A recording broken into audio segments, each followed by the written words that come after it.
Hi everybody, it's Trisha and welcome to my Thursday vlog. For this episode, I am excited to share with you my first book haul / budol for 2021. And this is primarily influenced by Shopee nonetheless. Thank you Shopee dahil sa'yo ang dami kong nakuwang discounts. Ayan tuloy, ang dami ko nabiling libro. But it's a good investment for me. Because, actually not only for me but also for my husband. He has grown to love reading books na rin. It's a shared hobby now. That's how we spend weekends now. I'm a bit more intentional, hence I'm really happy with this collection that I am so excited to share with you. And at the same time, I look forward to hear from some of you who have read some of these. May magbatuhan tayo ng thoughts and learnings. But for now, let's get our reading glasses and get to it.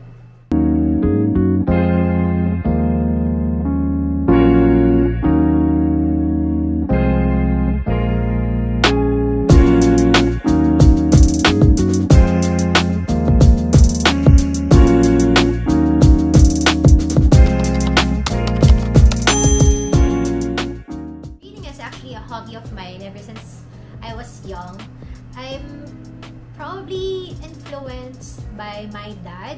I've seen him read books a lot nung bata pa ako. And he has this library of books that I have never touched or never consumed kasi it's just way above my level of intelligence. Kakaiba yung interest points ng airpods ko. But, you know, being surrounded by those books grew some comfort within me. That's why when I find myself in a bookstore, parang nagkakaroon ako ng sense of homey. Parang homey yung vibe pag nasa bookstore ako na I could sit there hours and hours, you know, just going from different aisle, exploring. Something that I have grown to really love, reading. Ayan. So, where do I buy or what sites do I check out to convince myself na this book is worth investing?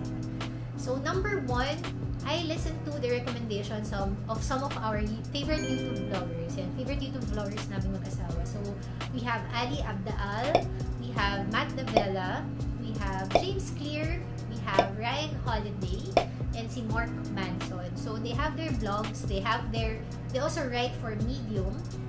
Nag-write sila ng mga articles. Yun, subscribe din ako doon. So, they have a yearly list of books that they recommend for people to buy. Number two, I also go to this website called whatyouwilllearn.com. So, they are a duo that reviews yung mga books, yung mga popular books, and they just give their thoughts about it, and they give their ratings as well.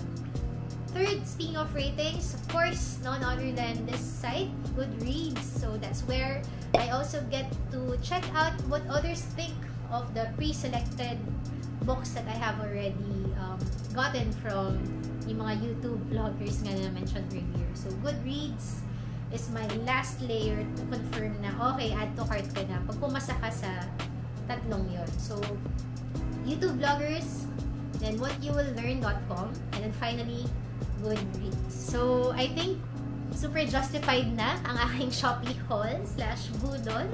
And without further ado, let's get started with the books that I was able to purchase in the past few months. And there was light. Ayan, nabutan na tayo ng 6 p.m. Kaya madilim ng background. So, inon ko na ang ating ilaw. So, let's start with the first genre, which is self-help / psychology. So, as you know, this is the book that I have reviewed 2 vlogs ago. The Ego is the Enemy by Ryan Holiday. And following that up is another Ryan Holiday, which is The Obstacle is the Way. You would notice, no, si Ryan Holiday, ang galing niya mag-title. Parang whenever you see the title of the book, parang mapapatanong ka, parang, Obstacle is the Way? How? Diba? Parang, Ego is the Enemy? Why? Diba? So, pag nakita mo siya sa bookstore, ang galing, very catchy. Next, we have this book. As you can see, hindi pa siya na tatanggal sa plastic. Ganyan, kaingat ang mga shops na pinagbibilhan ko sa Shopee. So, this is Quiet, The Power of Introverts in a World That Can't Stop Talking. I agree that there is a sense of power sa mga introverts. Yung mga, kaya rin siguro ako na-draw sa asawa ko. Very personal with his thoughts And when he speaks, I listen most of the time. Excited about this book as well. The fourth one is this. Sobrang excited ako mabasa tong book na to. This is Becoming Better Grownups by Brad Montague. Cute, di ba? Ang cute ng ano niya, ng pakita ng cover niya. Parang reminds me of the Little Prince na book. It doesn't stop there. Ayan o.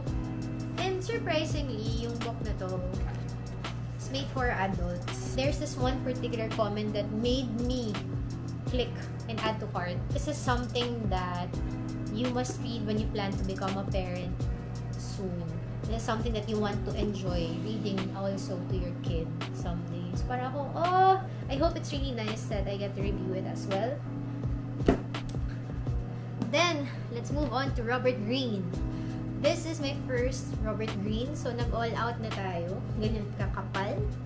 Yan. He is famous for 48 Laws of Power, 48 Laws of Seduction. Sobrang ganda rin ng reviews about this na if you are going to read one psych book daw, then this is it. This is the go-to book for all of the things that you must know about human behavior. Number 6, 7, and 8, I will leave it to these books. Kaya, ito yung siguro out of all of the psych books that I have, these 3 are my top. Ito yung mga tipong babasahin ko once a year. Yung future self ko, kung ano ka ngayon, kung pag pinanood mo to kung ano ka ngayon, sana, dahil sa mga natutunan ko sa mga librong to, ganun siya ka-impactful sa akin. So, let's start with the big one, Atomic Habits. I'll reserve my key takeaways sa vlog ko about this. But more importantly, I just wanna say na yung identity mo is composed of the habits that you choose to do every day. And yung identity mo, yung magsistick throughout the year, throughout the years, hindi naman yung goal mo but yung habit mo of doing something every day. Very important what habits you will do. What habits, kung yung mga habits na i-attach mo sa identity ng person na gusto mong maging. Yan. So, more on that in a vlog, in a different vlog for this. Yan. Super ganda. Next is Psychology of Money. Ayan. So, actually, si AJ yung nag-recommend sa akin ito, bumili. Psychology of Money. I told my husband, parang, ang dami na nating pinapanood na YouTube vloggers na nasa finance. They're all saying the same thing about, managing money, diba? Yung savings, yung 80-20, yung 30-30-30, yung emergency fund na 6 months, diba? Tapos may index funds pa. Na may crypto pa. So, diba, what else is there to learn na hindi pa nasasagot or masasagot nito?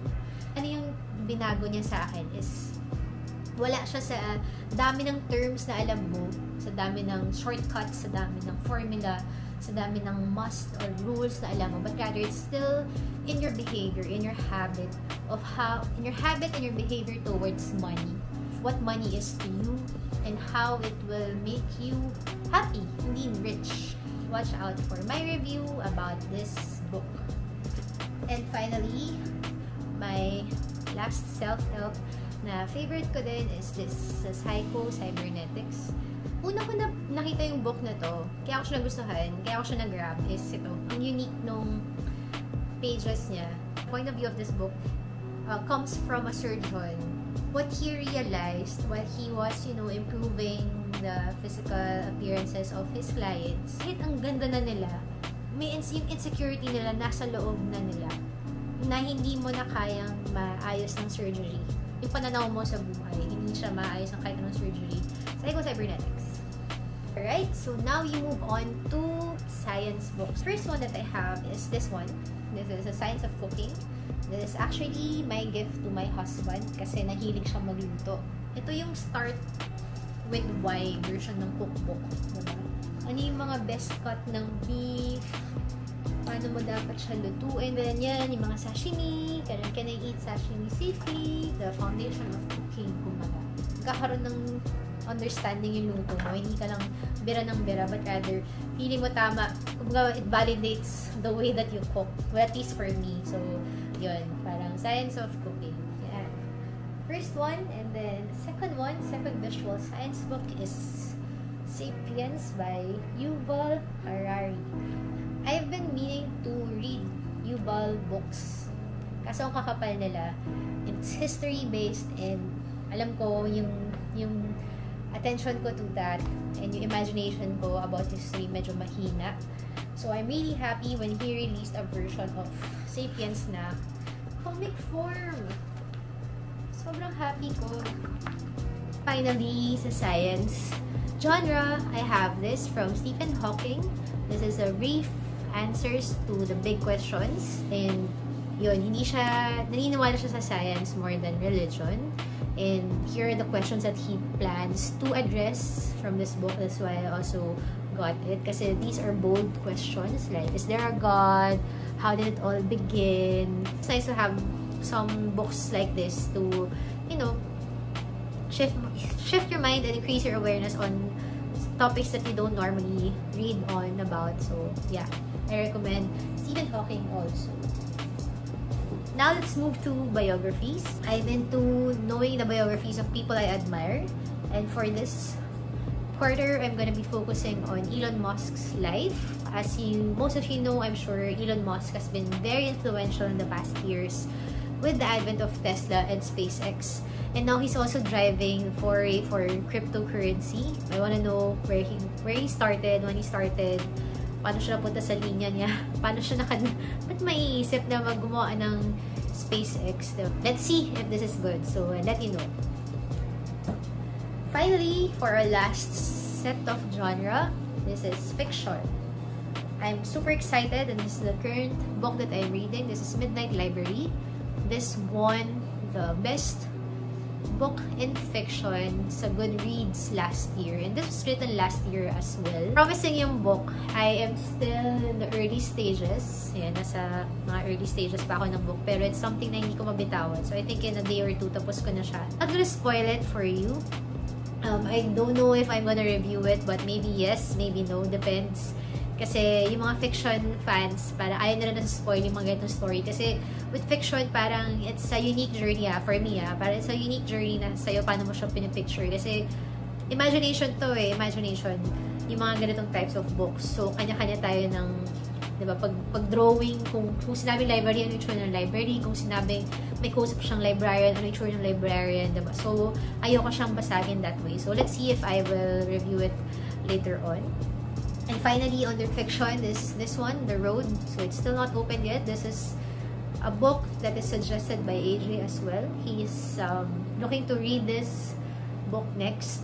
And this is also recommended by Ryan Holiday, if I'm not mentioned, The Road. So, this is a father-son journey daw.